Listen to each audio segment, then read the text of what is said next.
Hello বন্ধুরা, আজকে আমি একটা নতুন রান্নার রেসিপি নিয়ে এসেছি তোমাদের কাছে। রুই মাছ কষা। দেখো, রুই মাছকে আমি ভেজে নিয়েছি।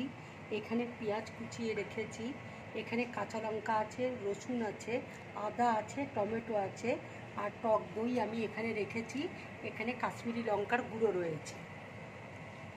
এবারে আমি জিরে, রসুন, টমেটো, আদা আর কাঁচা লঙ্কা একসাথে বেটে নেব। তেলেই আমি রান্নাটা করছি। দেখো, তেলটা আমার গরম হয়ে গেছে। এবার আমি তেজপাতা দিয়ে দিচ্ছি।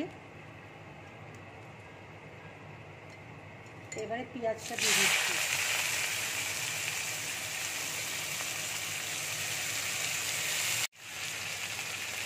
এবার পেঁয়াজটা আমি ভালো করে লাল করে ভেজে নেব, তারপরে মশলাটা দেবো। এটা দেখো আমার ভাজা হয়ে গেছে। এবার আমি হলুদ দিয়ে দিচ্ছি একটু।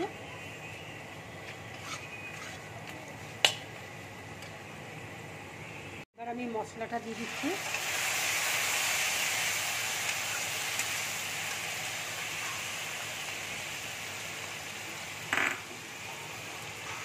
কাশ্মীরি লঙ্কার গুঁড়োটা দিয়ে দিচ্ছি।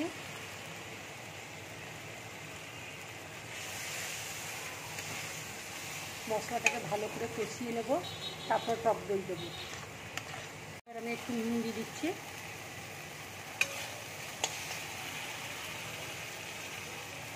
টক দইটা দিয়ে দিচ্ছি।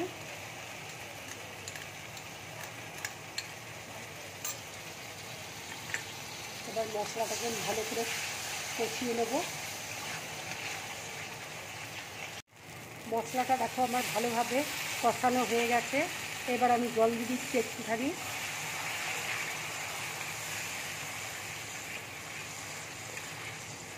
ঝোলটা ফুটে উঠলে আমি মাছগুলো দিয়ে দেব। ঝোলটা দেখো শুকিয়ে গেছে। এবার আমি মাছটা দিয়ে দিচ্ছি।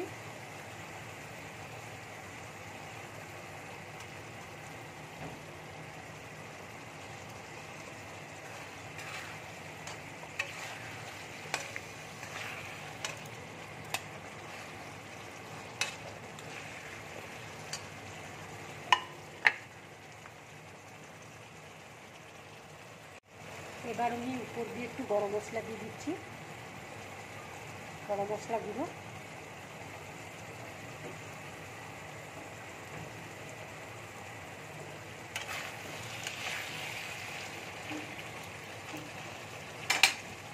ছেঁড়া কাঁচা লঙ্কা রয়েছে, উপর দিয়ে দিয়ে দিচ্ছি। দেখো, রান্নাটা আমার হয়ে গেছে। এবার আমি গ্যাসটা অফ করে দিচ্ছি, বাটির মধ্যে ঢেলে নিচ্ছি।